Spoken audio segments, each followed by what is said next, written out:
2024. Ya. Perlu Bapak Ibu ketahui bahwa kita SMP Negeri 2 Paku Haji itu di SK-kan dalam kurikulum merdekanya itu Merdeka Belajar. Ya. Merdeka Belajar pakai kurikulumnya apa? Masih kurikulum 2013. Ya. Ini perlu diketahui. Jadi kita masih tetap untuk kelas 7. Kita tahu budaya positif apa sih yang akan kita terapkan sehingga sekolah kita auranya menjadi positif, prestasinya juga positif. Untuk selanjutnya dipersilakan kepada Pak Hirmi. Silakan Pak. Terima kasih Bu Istiqomah sebagai pembawa acara. Assalamualaikum warahmatullahi wabarakatuh. Bapak Ibu sekalian, selamat pagi semuanya. Alhamdulillahirabbil alamin wassalatu wassalamu ala asyrofil anbiya wal mursalin wa ala alihi washabihi ajmain wa ba'du.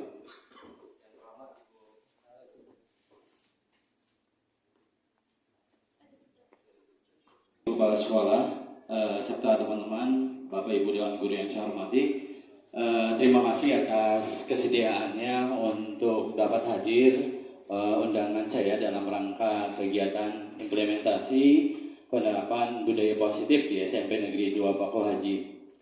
Bapak Ibu sekalian, secara umum tentang budaya positif tadi sudah disampaikan oleh Bu Haji Sudarmi. Bapak Ibu sekalian, kita lihat di slide yang saya sudah siapkan.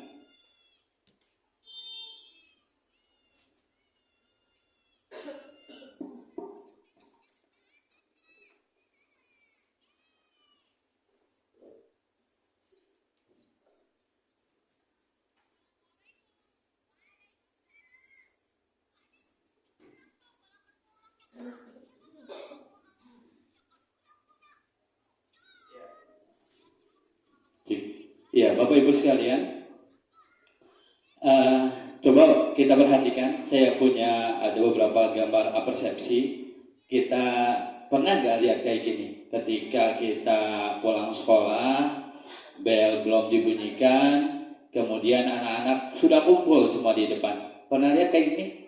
Pernah ya, sering banget. Kita suruh, ya masuk bentar, kita keluar, masuk keluar lagi, kayak gitu kan? Ini yang sering kita temui. Kemudian yang kedua, kenal nggak dengan murid ini? Ini ada di kelas 7E. Nah ya, ini termasuk murid kita yang cukup beken. Ada Johari, ada Herudin. Oke, Bapak Ibu sekalian, kenapa ini saya tampilkan di depan? Yang kita akan bicarakan, kita akan berbicara tentang seperti ini. Kita akan berbicara tentang tata tertib, bagaimana penerapan budaya positif di sekolah kita. Kan kadang kita dalam hati kita sering banget kita ngobrol dengan teman-teman itu bilang, anak murid sekarang itu lebih parah ya, susah diatur, nggak kayak murid kita zaman dahulu. Benar ya itu? Ya kan, kita ngerasa kayak gitu, tambah sulit, tambah susah diatur, repot sekali. Nah, Bapak Ibu sekalian, pengalaman saya menghadapi anak-anak di sekolah ini, karena sepanjang sepengetahuan saya, yang saya pahami yang paling efektif di sekolah ini adalah posisi menghukum. Biasanya ketika anak-anak bermasalah, apapun masalahnya, pasti kenanya kena sanksi, kenanya kena hukum. Dan itu tidak disesuaikan dengan tata tertib. Misalnya anak datang terlambat, yang saya lakukan itu biasanya, kamu terlambat ya, udah kamu lari dua putaran.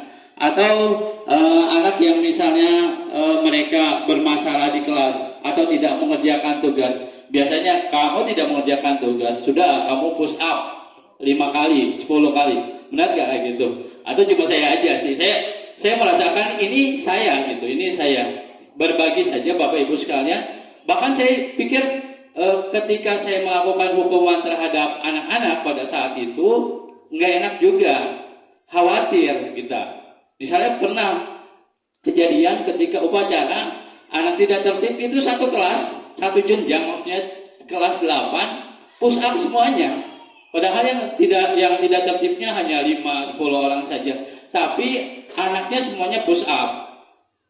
Saya agak khawatir pada saat itu ternyata ada anak yang patah tulang gitu. Saya nggak tahu itu kejadian itu seperti itu. Untungnya tidak apa-apa. Nah, itu menjadi pelajaran penting buat saya dan mungkin juga buat Bapak Ibu sekalian. Terkadang kita berpikir, apa sih cara yang lainnya? Apa sih cara yang lainnya biar anak-anak tertib, anak-anak disiplin, anak-anak memiliki budaya positif, tetapi kita tidak menerapkan hukuman. Ya, kita tidak menerapkan hukuman karena memang kalau hukuman berbahaya. Yang kita lakukan seperti itu. Kemudian Bapak Ibu sekalian, tujuan pertemuan kita pada pagi ini yang pertama, Bapak Ibu diharapkan bisa memahami tentang apa itu budaya positif di sekolah.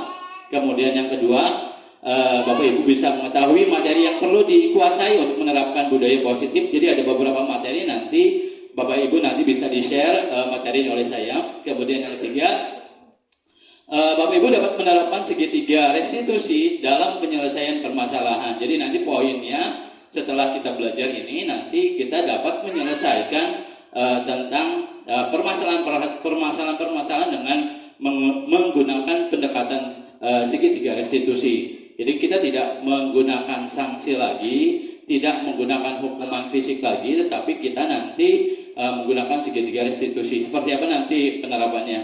Kita lanjutkan. Yang pertama, Bapak Ibu sekalian, tentang apa itu budaya positif. Budaya positif merupakan perwujudan dari nilai-nilai atau keyakinan universal yang diterapkan di sekolah. Maksudnya apa, Pak? Maksudnya gini, nilai-nilai yang kita yakini secara umum, secara universal itu pasti. Misalnya, kita suka tidak atau kita yakini enggak bahwa jujur itu baik? Baik tidak jujur? Baik. Kemudian disiplin baik tidak? Baik. Hal-hal itu disebut dengan keyakinan universal. Jadi keyakinan universal, jujur, kemudian disiplin, tertib, rajin, itu adalah nilai-nilai universal. Siapapun yang kita tanya, ketika dia sedang normal pikirannya, kita tanya pasti dia menyetujui bahwa itu baik atau itu buruk. Itu namanya keyakinan universal. Dan itu keyakinan universal itu yang nanti kita coba akan terapkan di sekolah kita. Gitu. Jadi anak-anak nantinya tidak lagi ditanamkan tentang bagaimana mereka menghafal tata tertib, bagaimana mereka menghindari tata tertib, tetapi bagaimana nanti mereka meyakini hal-hal yang positif yang mereka yakini kebaikan itu, kemudian mereka implementasikan. Nah, Bapak Ibu sekalian, terkadang seperti ini. Tadi kasus seperti itu, kalau kita lihat dari tahun ke tahun, angkanya paling anak yang tidak disiplin, anak yang bermasalah itu hanya 5-20% aja. Ulangi lagi nih, enggak semua anak loh. Jadi Pak, kebanyakan enggak juga. Kebanyakan anak kita baik tidak? Baik sebenarnya. Yang bermasalah paling satu kelas itu 20%. Dari 40 orang anak, paling yang bermasalah 5 atau 10 orang. Ya, itu udah paling banyak. Tapi biasanya paling 1 atau 2 orang saja. Tetapi kadang kita merasa gerah. Kitanya merasa gerah, terus kita mengeneralisir anak-anaknya. Dan menjadi alasan kita tidak menunaikan kewajiban kita dengan baik. Kelasnya ribut, anaknya tidak bisa disiplin, malas ngajarnya jadinya kayak gitu. Jangan sampai itu menjadi alasan kita tidak bekerja secara maksimal.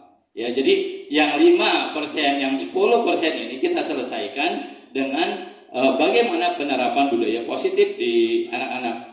Kemudian bagaimana mengawalinya? Budaya positif diawali dengan perubahan paradigma tentang teori kontrol. Sementara ini kan kita yakin bahwa anak-anak itu di tangan kita. Saya yakin ketika ada di lapangan, jari saya itu masih sakti. Ketika saya tunjuk pasti anak diem kayak gitu. Keyakinan yang salah, namanya ilusi disebutnya. Nah, paradigma kontrol itu Bapak Ibu yang kita lihat, kita lakukan perubahan. Biar nanti nih Bapak Ibu, kita pengennya sih, ya mudah-mudahan kita berharap nih apa yang kita laksanakan hari ini, kemudian kita terapkan di masa yang akan datang, akan membuahkan hasil yang positif. Amin. Iya, kita berharap seperti itu. Pak, teori ya, teori itu harus diimplementasikan, teori itu harus dipraktekkan, sehingga kita tahu apakah teori ini efektif atau tidak setelah kita implementasikan atau kita praktekkan. Nah, jadi yang pertama, perubahan paradigmanya diubah dari teori kontrol tadi, teori kontrol bahwa kita bisa mengendalikan anak nanti ke teori kontrolnya manajerial. Bapak Ibu sekalian, ini yang kita miliki sementara ini. Terutama saya merasa ini yang saya miliki, Bapak Ibu sekalian. Namanya miskonsepsi tentang makna kontrol menurut Dr. William Glasser. Jadi gini, yang kita pahami, Bapak Ibu sekalian, pertama, ilusi guru mengontrol murid. Kita yakin tadi, kita menganggap bahwa anak itu akan mengikuti apa yang kita perintahkan, atau tidak mengikuti, atau misalnya dia akan berhenti melakukan sesuatu yang kita larang. Ini adalah ilusi, Bapak Ibu sekalian. Ini ilusi. Maksudnya gini, kalau Bapak Ibu 2 orang saja masing-masing nanti disimulasi, Bapak Ibu mengepalkan tangan, kemudian ada yang misalnya Bapak yang satu mengepal tangan, Bapak yang satunya lagi misalnya membujuk untuk membuka tangan dengan segala kondisi misalnya. Nah, ketika itu dilakukan, Bapak Ibu sekalian, ketika kita mau melepaskan kepalan tangan kita, itu karena kita mengizinkan. Nih, ketika kita mau melakukan segala sesuatu karena kita mengizinkan orang untuk melakukan itu. Misalnya, tolong tadi Rodia ya. Misalnya ya tadi tolong dikupas semangkanya. Nah, Rodia maju itu, ya Bu Rodia maju itu karena beliau mengizinkan saya untuk meminta tolong. Tapi kalau saya Pak nggak mau ya itu istilahnya nih ilusi mengontrol murid ini juga harus kita pahami. Artinya ketika dia nggak mau ya bisa aja nggak mau kayak gitu. Ya, ingat. Ketika mereka melakukan apa yang kita perintahkan, itu karena mereka mengizinkan. Kemudian yang kedua, ilusi bahwa semua penguatan positif, efektif, dan bermanfaat. Nih terkadang kami, Pak Somad,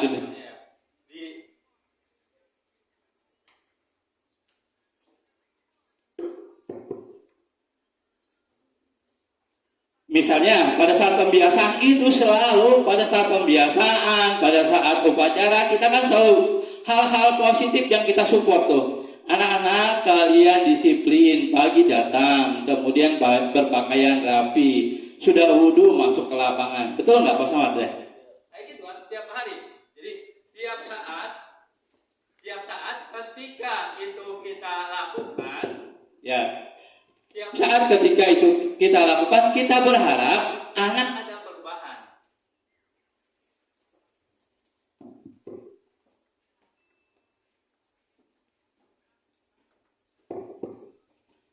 Kita berharap anak ada perubahan. Kita berpikir itu pasti efektif dengan bujukan, kemudian kita mengiming-imingi bahwa yang kita lakukan itu bermanfaat buat anak. Kita berharap kita lakukan seperti itu, anak-anak berubah. Tapi kenyataannya tetap sama. Ketemu Jumat begitu kondisinya. Anaknya tetap terlambat, anaknya tetap tidak berwudu, anaknya sepatunya tetap naik kayak gitu. Kemudian pada saat upacara sama, anak maunya di belakang, anak tidak mau turun dari kelas kayak gitu. Selalu kayak gitu. Padahal kita mengasumsikan ketika kita kuatkan positif kita, efektif nilai-nilai positif yang kita sampaikan, kita berharap tadi anak itu mau ngikutin. Ternyata enggak gitu. Itu apa namanya? Ilusi. Itu masih dalam persepsi kita. Kemudian yang ketiga, ilusi bahwa kritik dan membuat orang merasa bersalah dapat menguatkan karakter. Maksudnya gimana? Bapak Ibu sekalian, gini loh. Kalau yang kritik membuat orang merasa bersalah itu seperti ini. Kadang kayak gini. Kadang kita sering bilang sama anak-anak, kamu apa nggak kasihan sama orang tua kamu? Sudah ngasih makan, sudah ngasih ongkos, kamu kok belajarnya kayak gini, kayak gitu. Itu kan kita menaruh harapan dengan ketika kita sentuh hatinya, kita kasih nilai kritik di dalam hatinya, ya, itu supaya dia tersentuh. Tetapi itu juga sama, ya, itu juga tidak bisa menguatkan juga. Kemudian ada yang keempat, ilusi bahwa orang dewasa memiliki hak untuk memaksa. Saya khususnya sering berpikir saya itu sepenuhnya, saya berpikir yang saya lakukan kebaikan kok. Ya, semuanya untuk kebaikan anak kok gitu. Kita berpikirnya apa yang kita lakukan untuk kebaikan anak. Tapi kenyataannya kita tidak memiliki hak itu gitu. Ya, kita tidak memiliki hak itu. Karena tugas kita sebagai pendidik adalah membimbing anak sesuai dengan kodrat zaman dan kodrat alamnya. Jadi kita hanya membimbing saja, mengarahkan saja, ya, tidak memiliki kontrol penuh. Berikutnya,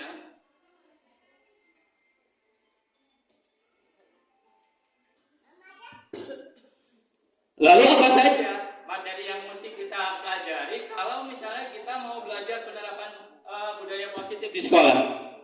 Yang pertama ada disiplin positif, yang kedua ada teori motivasi. Hukuman dan penghargaan.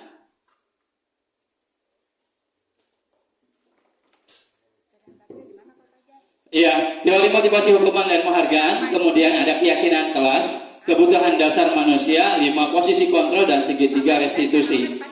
Ini yang kita akan perdalam, Bapak Ibu sekalian. Mungkin Saya di pertemuan ini hanya sekilas poin-poinnya saja, tapi saya nanti pada bagian akhir itu, saya berharap ini bisa kita praktekkan, ini bisa kita implementasikan. Kedengeran suara saya di belakang ya? Ya, lanjut aja lah ya. Gini. Jadi pada poinnya ini hanya poin-poin saja, ya. Secara teori, Pak, misalnya detailnya gimana? Ada, saya siapkan nanti. Tapi yang penting kita memahami konsep dasarnya dan bagaimana kita bisa menerapkannya. Oke, ini materi-materinya ada disiplin positif, teori motivasi hukuman dan penghargaan, keyakinan kelas, kebutuhan dasar manusia, 5 posisi kontrol dan segitiga restitusi.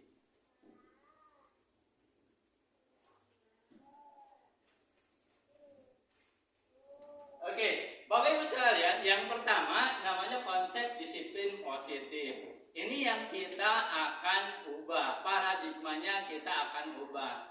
Selama ini, Bapak Ibu sekalian, kita membuat disiplin positif itu dari posisi eksternal, dari posisi kita, dari posisi luar, bukan dari dalam diri anaknya sendiri.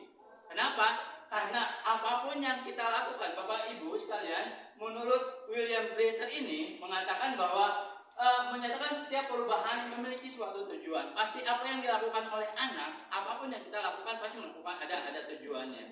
Kemudian bagaimana dengan kaitan dengan motivasi, dengan mengaitkan nilai-nilai kebajikan yang diyakini seorang, maka motivasi intrinsik akan terbangun sehingga menggerakkan motivasi dari dalam untuk mendapatkan tujuan yang diinginkan. Bapak Ibu sekalian, maksudnya gini, tadi ya, maksudnya gini, tadi di awal bahwa yang dilakukan anak itu hanya dorongan ekstrinsik, dorongan dari luar. Kita sebagai orang tua, kita sebagai guru mengharapkan mereka untuk melakukan hal-hal yang baik. Itu dari kita, ekstrinsik namanya. Tapi yang kita inginkan nantinya dorongannya intrinsik, dari dalam dirinya. Kalau semua perubahan dari dalam diri mereka itu diharapkan akan lebih permanen. Kan kalau dibilang kalau sekarang kita lakukan, paling anak mempannya pas kita ngomong aja. Pas kita ngomong, anak ngerti, anak paham apa yang kita inginkan. Tapi pas mereka pulang, pas balik lagi nggak ngerti, mereka lupa. Kenapa? Karena dia mendapatkan stimulus dari luar, bukan dari dalam dirinya. Ini Bapak Ibu sekalian, konsep disiplin diri positifnya kita harapkan nanti ada perubahan paradigma. Anak berubah itu bukan karena kita, bukan karena orang tua, atau bukan hal-hal yang di luar diri anak, tetapi dari dalam dirinya, intrinsik. Kita lanjutkan. Bapak Ibu sekalian, di poin kedua ada motivasi perilaku manusia. Saya jelaskan, jadi motivasi perilaku itu ada dua. Ada eksternal, ada internal. Kita lihat nih. Orang itu melakukan sesuatu atau tidak melakukan sesuatu, poinnya di sini. Poinnya di sini. Untuk yang pertama, motivasi internal untuk menghindari ketidaknyamanan atau hukuman. Yang pertama. Yang kedua, untuk mendapatkan imbalan atau penghargaan dari pihak lain. Kemudian, yang motivasi internalnya untuk menjadi orang yang mereka inginkan dan menghargai sendiri dengan nilai-nilai yang diyakini. Misalnya, tadi saya ditanya Bu Mardiana Pak Ilmi, ini kalau CGP Pak Ilmi jadi apa sih kayak gitu? Kan ya, ada dia. Kalau abis ini kerjanya kayak gini, saya mah nggak mau lah, kata dia kayak gitu ya. Gimana sih Pak Ilmi kayak gitu? Nah, ketika beliau tanyakan ke saya, beliau juga secara implisit menanyakan tentang apa sih motivasinya gitu. Sebenarnya saya lakukan ini untuk apa gitu kan? Mau jadi apa? Kan ada ditawari di situ. Kalau saya lulus di sini Bu Mar, saya bisa jadi kepala sekolah, kemungkinannya pertama. Yang kedua bisa jadi pengawas gitu kan. Itu jadi kepala di sekolah dan pengawas itu adalah salah satu ini untuk mendapatkan imbalan atau penghargaan dari pihak lain gitu ya. Kemudian yang kedua, saya ambil contoh lagi, saya kebanyakan teman-teman CGP itu kebanyakan dari bendahara. Kenapa saya tanya ya, karena mereka kenapa ikut CGP biar bisa berhenti dari bendahara, katanya gitu. Karena dengan ikut CGP kemungkinan mereka jadi kepala sekolah. Itu motivasi apa? Motivasi ekstrinsik atau eksternal disebutnya ya, untuk menghindari ketidaknyamanan atau hukuman. Contoh saja yang seperti itu. Kemudian kita lihat ke murid kita, ada anak yang patuh, ada anak yang taat. Kita tanya anak yang taat, bisa saja misalnya, kenapa sih kamu datang tepat waktu? Nggak enak Pak, takut dimarahin, suruh push up. Ketika kita tanya sama anak datang, kenapa mereka tepat waktu? Takut disuruh push up, atau misalnya mereka tidak mau mendapatkan hukuman, itu berarti dia ada dorongan dari apa? Dorongan dari luar untuk melakukan sesuatu. Yang kedua, misalnya contoh, biasanya saya kalau di kelas buat mancing anak-anak mau komentar, mau ngasih jawaban berdasarkan ide-ide mereka, biasanya saya selalu pakai iming-iming nilai. Anak-anak sekalian, yang bisa menjawab pertanyaan Bapak kasih nilai 20 ya, poin 20. Biasanya kuis kayak gitu. Saya lakukan itu sebagai kuis kayak gitu. Nah, saya iming-imingi kalau kamu nilainya, kalau kamu menjawab, saya kasih nilai 20. Maka anak-anak lebih antusias ketimbang saya diam aja. Anak-anak saya tanya begini-begini, diam aja. Tapi karena tidak ada dorongan eksternal. Ketika mereka melakukan karena penghargaan, ingin mendapatkan nilai, itu namanya motivasi eksternal. Lalu apa yang terbaik Pak? Yang terbaik Bapak Ibu sekalian, adanya motivasi internal. Ini yang nanti kita akan dorong anak-anak. Punya motivasinya dari dalam diri, bukan karena takut, bukan karena kepingin. Yaitu untuk menjadikan orang yang mereka inginkan dan menghargai diri sendiri dengan nilai-nilai yang diyakini. Pak, itu mah bias, kagak ngerti kayak gitu, kepanjangan misalnya kayak gitu. Untuk menjadi orang yang mereka inginkan dan menghargai diri sendiri dengan nilai-nilai yang diyakini. Maksudnya gimana? Maksudnya Bapak Ibu sekalian, kita itu pasti punya prinsip-prinsip tertentu. Kita punya prinsip-prinsip tertentu. Sebagai seorang yang beragama, saya selalu meyakini apa yang saya lakukan adalah ibadah. Ibadah dalam arti sama dengan kerja. Ulangi lagi. Kalau saya memahami ibadah itu sama dengan kerja. Ketika kerjanya banyak, maka ibadahnya banyak kayak gitu. Apapun yang saya lakukan, walaupun Pak saya ngajar, walaupun ini seperti ini nih, buat saya ini memiliki nilai ibadah. Makanya itu yang disebut dengan dorongan internal. Dia tidak akan terkikis oleh apapun, gitu. Ketika dorongan itu mau ada honor kayak nggak ada honor kayak, misalnya mau dilihat orang kayak nggak dilihat orang kayak gitu.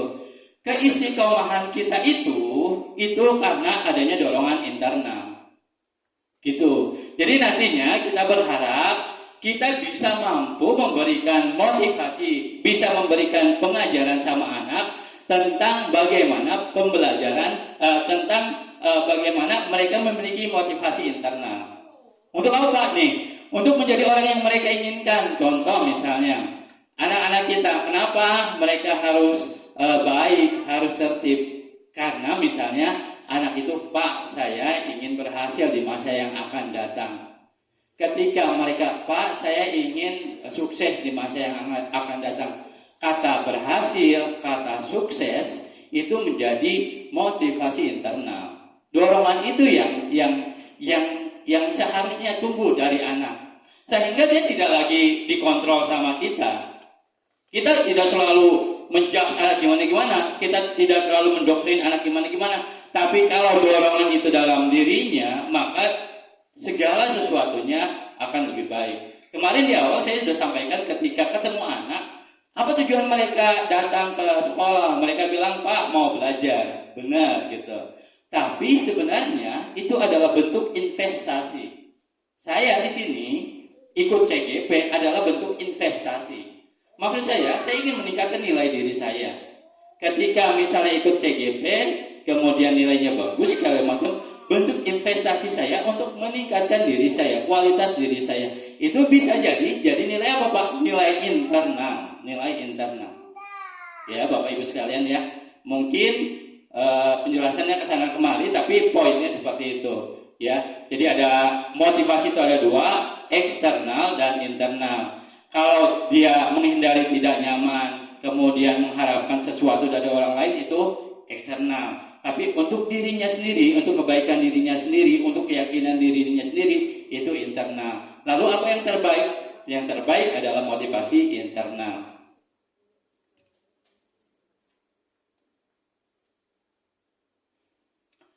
Baik, Bapak Ibu sekalian, di poin ketiga adalah keyakinan kelas. Ini Bapak Ibu sekalian, bagaimana kita mengimplementasikannya? Penerapannya gimana sih, Pak? Kalau tadi anak sudah punya motivasi, kemudian kita juga sudah tahu dasarnya seperti apa, lalu penerapannya gimana? Yang pertama, Bapak Ibu sekalian, kita lakukan dulu keyakinan kelas. Kenapa bukan tata tertib? Nih, apa bedanya dengan tata tertib keyakinan kelas? Kalau tata tertib, Bapak Ibu sekalian, dia mengacu kepada sanksi. Jadi muaranya akhirnya ada sanksi. Tetapi kalau keyakinan kelas, dia muaranya adalah mengembalikan anak ke posisi awal kebaikannya. Muaranya apa? Adanya perubahan diri. Ulangi, poin kalau keyakinan kelas itu kalau tata tertib itu ke sanksi, tapi kalau keyakinan kelas itu adanya perubahan diri. Perubahannya diri dari mana? Dari dirinya sendiri. Ya, oke. Berikutnya, bagaimana melakukannya? Guru membuat kesepakatan bersama murid untuk mewujudkan keyakinan kelas. Jadi bareng. Nanti kita bawa di kelas, mungkin bisa di setiap kita nih loh ya, Bapak Ibu sekalian, enggak cuma wali kelas, kita guru datang ke kelas juga, bikin keyakinan kelas nggak apa-apa antara kita dengan murid-murid kita, gitu. Wali kelas gimana, Pak? Wali kelas lebih wajib lagi. Jadi kalau wali kelas harus punya keyakinan kelas yang itu harus diyakini. Tata tertib itu, Bapak Ibu sekalian, jadi jangan sampai anak punya banyak punya banyak aturan tapi mereka nggak hafal, pusing sama aturan itu banyak. Jangan begini, jangan begitu, jangan begini, jangan begitu misalnya. Tapi kalau keyakinan kelas itu lebih kepada poin-poin tertentu saja, tidak terlampau banyak, tetapi mengcover seluruhnya. Keyakinan kelas itu kayak gitu. Ya, dia lebih sedikit, tidak detail, ya, tidak berbentuk perintah-perintah. Oke. Bapak Ibu sekalian, saya lanjutkan.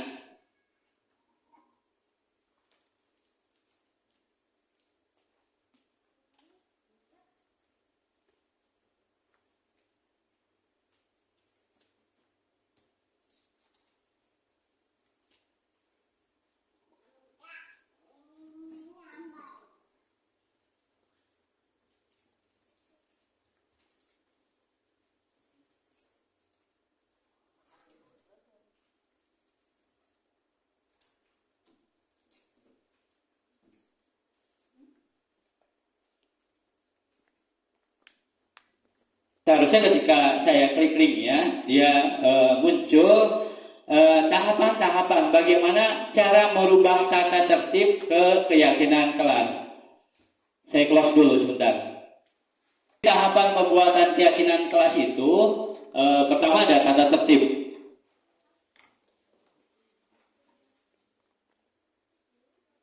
Contoh nilai kebajikan universal yang tadi saya lewatkan ada keadilan, keselamatan, tanggung jawab, kejujuran, dan yang lainnya.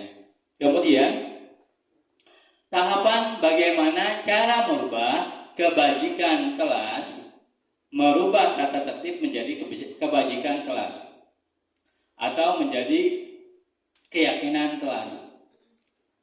Bapak Ibu sekalian, itu dimulai dari misalnya, ini nanti praktiknya langsung ya di kelas bisa Bapak Ibu Bapak Ibu terapkan.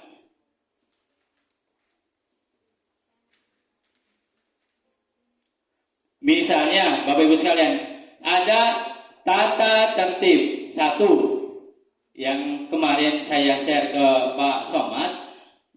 Masuk jam 7.15, WIB sudah harus berada di sekolah dan pulang sesuai dengan bel pelajaran.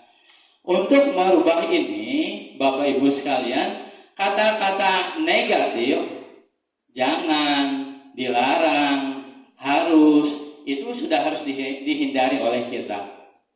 Ulangi lagi, cara merubah tata tertib, istilahnya, itu diubah ke dalam bentuk positif. Kata-kata jangan, dilarang, dan kata-kata harus, itu dihilangkan oleh kita. Sehingga, untuk keyakinan kelas, kita bisa menuliskan.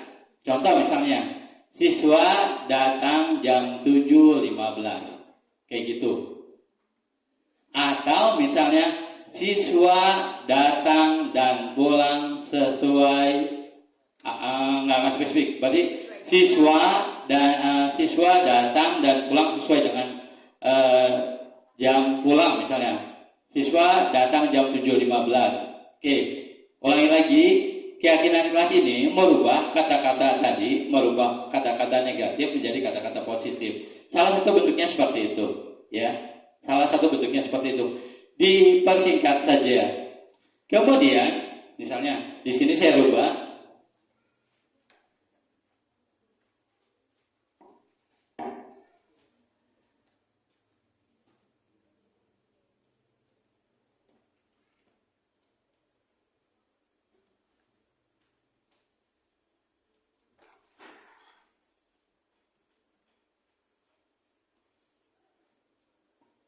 Ya, jadi ini salah satu bentuk keyakinan kelas kita. Ya, salah satu bentuk keyakinan kelas kita. Dan itu harus dipastikan anak-anak bisa menerima. Kemudian yang ketiga ada kebajikan universal. Apa yang kita tanamkan?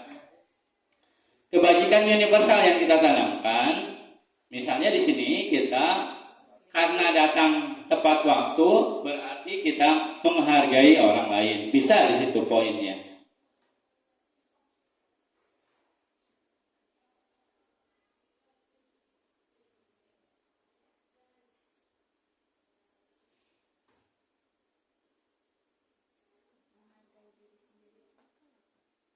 Menghargai orang lain boleh, ya. Atau menghargai diri sendiri nggak apa-apa. Gitu. Ya, bentuknya ini bentuk kebajikan universal yang maksudnya apa?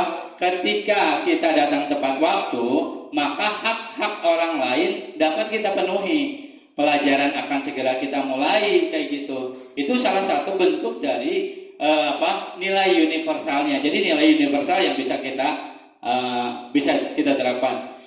Poinnya seperti itu, Bapak Ibu sekalian. Jadi ada tahapan-tahapannya. Jadi diubah. Nanti mungkin tata tertibnya bisa kesiswaan share di Bapak Ibu. Kemudian Bapak Ibu bisa diskusikan sama anak-anak kita di kelas tentang bagaimana cara membuat keyakinan kelas. Misalnya di sini juga ada nih rapi, baju putra yang kemeja dimasukkan, atribut lengkap, celana panjang dan tidak bermodel pensil. Ukuran baju tidak pendek dan tidak sempit.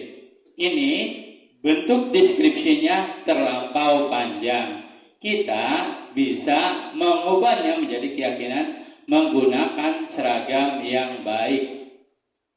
Ya, menggunakan seragam yang baik kayak gitu. Ya, itu poinnya, Bapak Ibu sekalian. Saya lanjutkan kembali. Ini tentang bagaimana cara mengubah dari tata tertib menjadi keyakinan kelas. Jadi diubah dari kalimat negatif menjadi kalimat positif. Kemudian yang terlampau spesifik itu diubah menjadi general. Dia bisa mencakup kemana saja. Lebih general, tidak spesifik.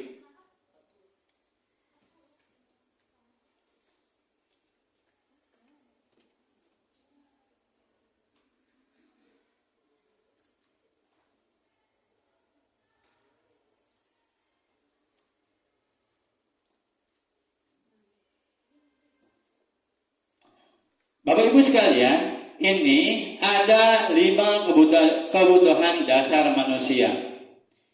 Nah, ini yang harus tadi Bu Haji bilang, ketika kita datang, lihat anak-anak kita.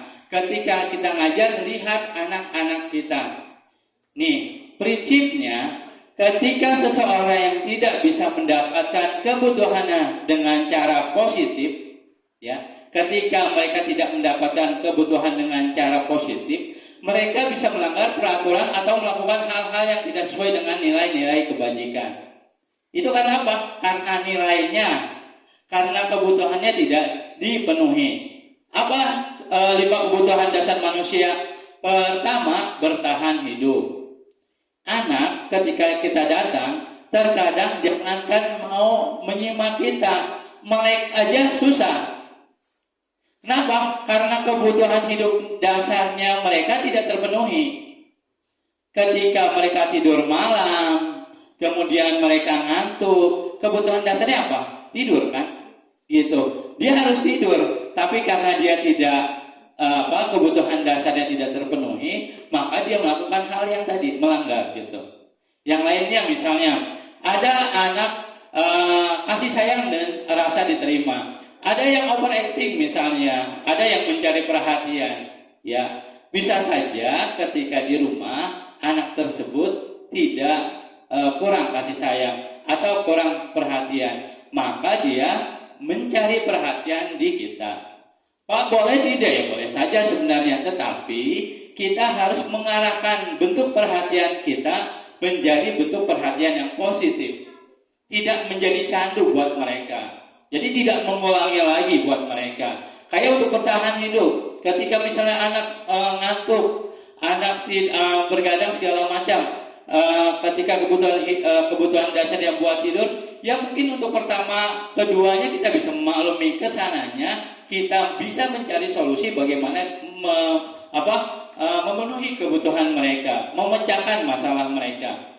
Kebutuhan yang ketiga itu ada kebebasan. Bete kadang kita, jam terakhir itu jam-jam krusial. Jam 2 itu kita ngomong kemana, jam kemana gitu kan. Arahnya kemana? Karena kebebasan mereka terkungkung oleh kita. Yang mereka inginkan pada saat itu di rumah, main, makan, nonton TV, lihat HP, betul? Ya, sementara kita kungkung itu. Nah, bagaimana kita bisa memenuhi kebebasan mereka, tetapi istilahnya mereka tetap berada di lingkungan sekolah dan kondusif dengan kita. Kemudian ada kesenangan, penguasaan, kesenangan. Yang poin keempatnya ada kesenangan, kebutuhan mereka yang kesenangan. Jadi kemarin itu saya berpikir gini loh, ketika di kelas anak itu kalau ketemu saya biasanya memang bawaan saya serius gitu ya, bawaan saya serius kayak gitu. Saya itu nggak suka melihat anak main, anak bercanda itu nggak suka gitu ya. Ternyata Bapak Ibu sekalian, mau tidak mau kodrat anak itu bermain, kodrat anak SMP masih bermain juga, sehingga saya baru sadar ternyata seharusnya saya juga bisa mengakomodir ketika anak bermain sejauh itu masih dalam rangkaian pendidikan, selagi tidak merusak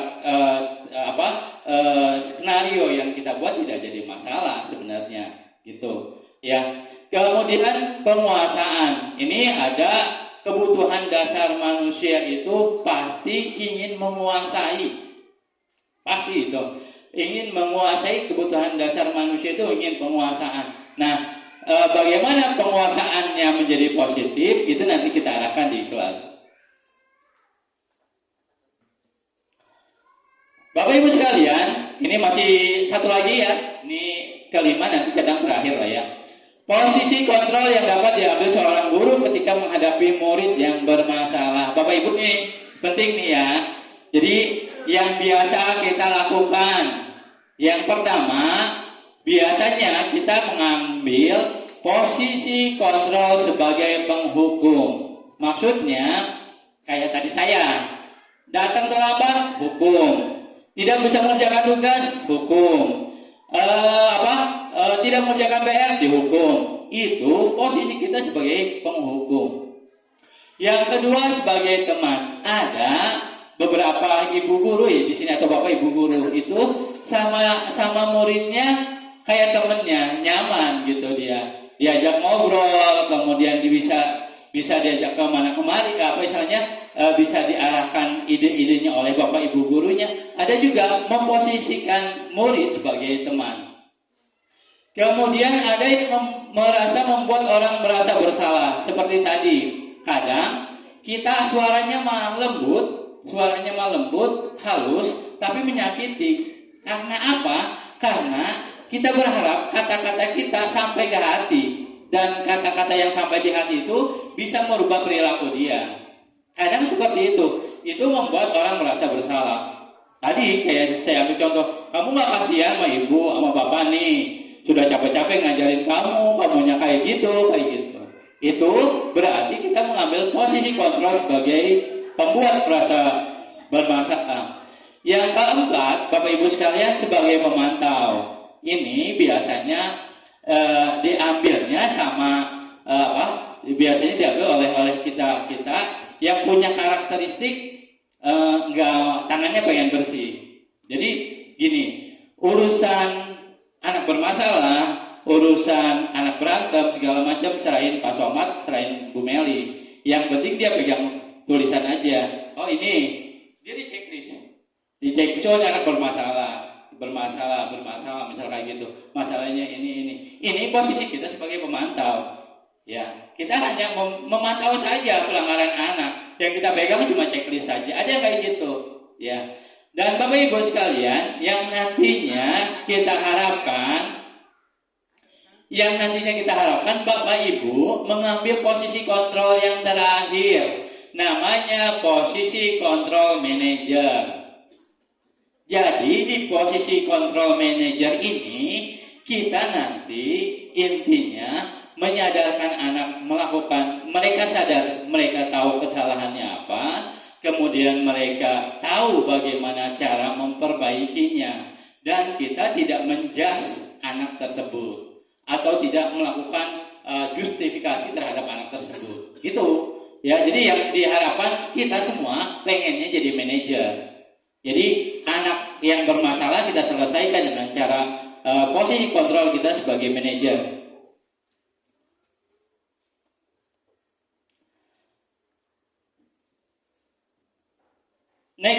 Bapak Ibu sekalian, di materi terakhirnya ada tentang segitiga restitusi. Dari apa yang kita pelajari dari awal sampai akhir ini, nantinya ketika anak bermasalah kan kita udah siapin tuh. Jadi kelas. Tadi apa namanya? Saya lupa. Keyakinan kelas. Jadi dari keyakinan kelas sudah ada, maka ketika anak melakukan kesalahan, kita selesaikan dengan cara segitiga restitusi.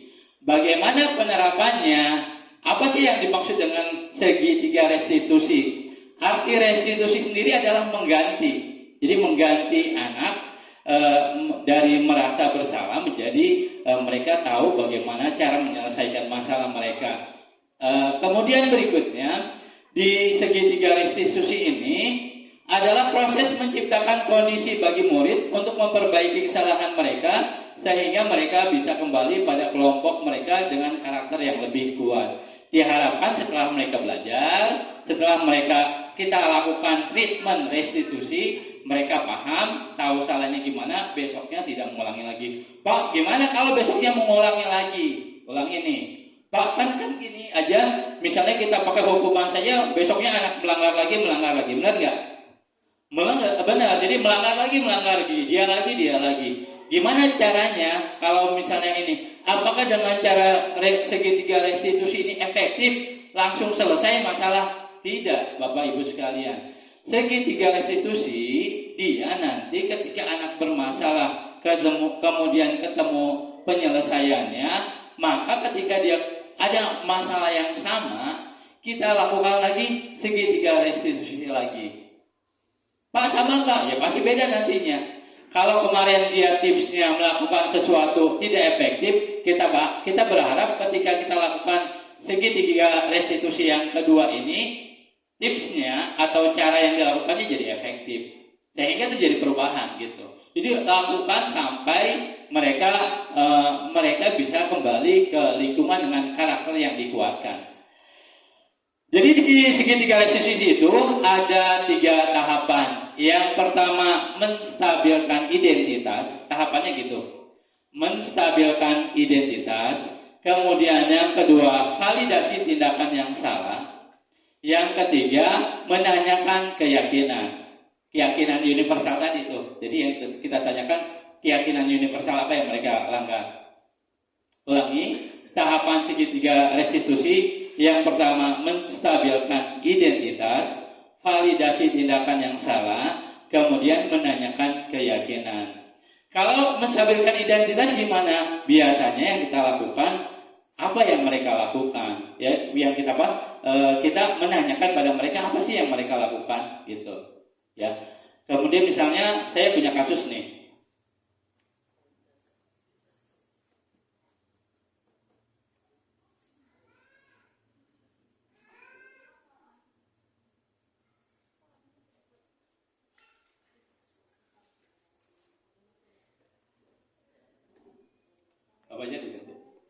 Bagaimana penerapan segitiga restitusi? Saya punya contoh misalnya nih. Ada kasus misalnya ada Angel sama Suhadi kelas 8 kemarin itu ya. Teman satu kelas mereka juga aktif kepengurusan OSIS. Karena terlalu akrab terkadang sering memakai barang bersama, tapi karena satu dan lain hal terjadi keributan di antara mereka. Penyelesaian kasus ini dengan menggunakan segitiga restitusi. Contoh kasusnya seperti ini. Ini tahapan-tahapannya. Misalnya, ketika anak kita ini skenario dianggap aja seperti ini. Tapi gimana Pak nanti di kenyataannya berbeda ya? Iya pastilah. Kita ngobrol sama anak, kita nanya apa pasti responnya berbeda, nggak sesuai dengan apa yang kita nggak sesuai dengan skenario yang saya tuliskan. Tapi Bapak Ibu bisa merespon dengan cara yang sama. Tanyakan dulu misalnya. Ketika misalnya datang tuh ya. Kita tanya, dia datang, lihat reaksinya seperti apa. Misalnya, Assalamualaikum Pak, Waalaikumsalam. Kenapa aja? Nampaknya kamu sedang marah. Kita lihat ekspresinya. Oh iya, dia lagi marah. Kenapa kamu marah ya? Itu. Ini reaksi yang diharapkan. Misalnya gini, ya Pak, di mana saya tidak marah? Saya difitnah Suhadi mengambil buku paketnya. Misalnya gitu ya. Oh, nah, yang kita lakukan ini mengidentifikasi ya, atau tadi yang poin pertama tadi, poin pertama tadi di segitiga restitusi tadi kita apa tadi? Menstabilkan identitas. Oke, menstabilkan identitas. Yang kita lakukan adalah menstabilkan identitas. Apa? Nih ya. Jadi misalnya, iya Pak, dia ngambil bukunya, ya sudah saya dorong saja kursinya dan dia jatuh. Oke, yang kita lakukan menstabilkan identitas ini ada di sini. Iya, Bapak juga dalam posisi di kamu juga akan marah kalau difitnah. Artinya kita akomodir dulu, nggak selalu kita loh ya. Pasti gini, semua orang juga kalau difitnah pasti marah. Proses kata-kata itu menstabilkan. Artinya kita menerima semua orang bisa salah. Bisa nggak salah? Bisa. Ya jangan anak-anak kita aja bisa salah. Kita stabilkan dulu identitasnya, gitu ya. Kemudian tahapan berikutnya kita tanyakan identifikasi masalahnya. Namun, tahukah kamu kesalahan yang kamu lakukan? Proses menanyakan apa kesalahan yang kamu lakukan ini adalah proses identifikasi masalahnya. Contoh lanjut.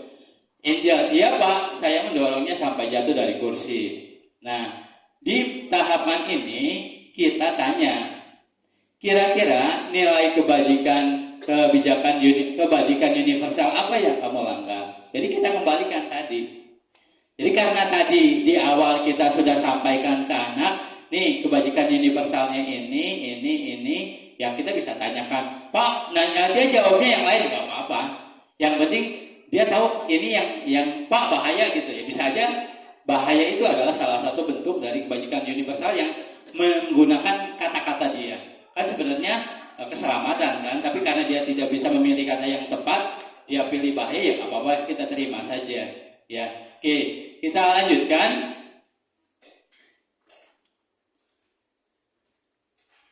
Selanjutnya tahapan yang ketiga apa Butin? Lupa ditulis nggak? Siapa tulis yang ketiga? Iya. Oh, Jumat ya siap Bapak. Di closing sedikit lagi ya Pak ya. Iya. Iya. Oke. Kita lanjutkan dengan bagaimana mereka bisa mereka bisa memperbaiki kesalahan mereka. Ya, kita bisa memperbaiki kesalahannya. Ini Bapak Ibu sekalian, di poin terakhir, anak bisa memperbaiki kesalahan mereka, ya. Ditanyakan anak apakah mereka melanggar atau tidak. Oke, Bapak Ibu sekalian, karena waktunya mepet, kemudian saya akhiri saja. Mohon maaf sudah mengganggu Bapak Ibu sekalian. Billahi taufiq wal hidayah. Assalamualaikum warahmatullahi wabarakatuh. Bersedia berbagi ilmunya yang didapat dalam pendidikan guru penggerak kepada kita semua. Semoga kita bisa terapkan dalam tugas kita sehari-hari nantinya. Dengan demikian berakhir sudah kegiatan kita hari ini. Semoga kita semuanya diberi kesehatan selalu. Saya sebagai pembawa acara mohon maaf jika ada kekeliruan. Ya. Akhir kata, Assalamualaikum warahmatullahi wabarakatuh. Pengumuman kepada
kondisi seperti itu pasti akan marah juga. Kira-kira kesalahan apa yang kamu perbuat? Kesalahan yang saya sudah perbuat, saya tadi sudah mendorong kursinya dan membuat dia jatuh. Iya, itu berbahaya kan ya. Nah, kebajikan universal apa yang kamu langgar ya kira-kira ya? Kayaknya keselamatan ya Pak. Kan kalau Suhadi kenapa-kenapa bahaya juga kan Pak? Betul sekali. Nah, dari keselamatan itu Suhadi bisa berbahaya. Selanjutnya, kira-kira kamu yakin dengan nilai keselamatan itu buat kamu penting? Yakin Pak, keselamatan itu penting untuk semua orang. Iya. Nah, kalau kamu merasa penting sekali, kira-kira apa yang bisa kamu perbaiki ya? Saya akan meminta maaf ke Suhadi dan menjelaskan bahwa saya tidak mengambil buku paketnya. Nah, bagus sekali. Kira-kira apa yang kamu bisa, kapan kamu bisa melakukannya? Setelah ini Pak, saya akan menemui Suhadi. Oh, alhamdulillah. Kalau kamu sudah sadar dan kamu bisa memperbaikinya, mudah-mudahan Suhadi bisa menerima ya. Iya Pak. Baik, kalau kayak gitu silakan kembali ke kelas. Iya Pak. Assalamualaikum Pak. Waalaikumsalam. Waalaikumsalam. Silakan duduk kamu tahu nggak kenapa Bapak panggil hari ini? Tidak tahu Pak. Kemarin pada saat kita ulangan, Bapak melihat kamu melihat jawabannya di HP. Padahal kan sebelumnya Bapak sudah kasih tahu bahwa kamu harus kerja mandiri, tidak melihat buku, tidak menanyakan teman, dan tidak melihat di HP. Iya Pak, bisa saya tidak tahu jawabannya Pak. Kenapa kamu bisa tidak tahu jawabannya? Kemarin malam saya tidak belajar Pak. Saya ketiduran waktu pulang sekolah, saya main sampai sore. Habis sholat makan, saya pergi ngaji. Pulangnya jam 9, saya ngantuk langsung tidur Pak. Oh iya, Bapak juga sadar kalau terkadang ketika kita terpaksa bisa melakukan kesalahan. Tetapi kamu tahu nggak kesalahan kamu itu apa? Tahu Pak, berperilaku baik dan jujur kayaknya Pak. Iya, betul sekali. Jadi kamu melanggar perilaku baik dan jujur. Nah, kamu yakin nggak dengan perilaku baik dan jujur itu baik buat kamu? Yakin Pak. Oh iya, kalau kamu yakin, berarti kamu tahu bagaimana cara memperbaikinya. Iya Pak, setelah pulang sekolah saya tidak main sampai sore. Sebelum maghrib saya akan belajar Pak. Oh, bagus. Kira-kira kapan kamu bisa mulai melakukan ini? Mulai hari ini Pak. Oh, bagus. Kalau kamu mulai hari ini, berarti kamu sadar bahwa yang kamu lakukan tidak baik, kemudian kamu bisa memperbaikinya. Iya Pak. Ya, silakan kembali ke kelas. Warahmatullahi wabarakatuh. Saya atas nama Putri Anjali Ibrahim. Saya merasa lebih baik dalam menyelesaikan masalah bersama Pak Hilmi.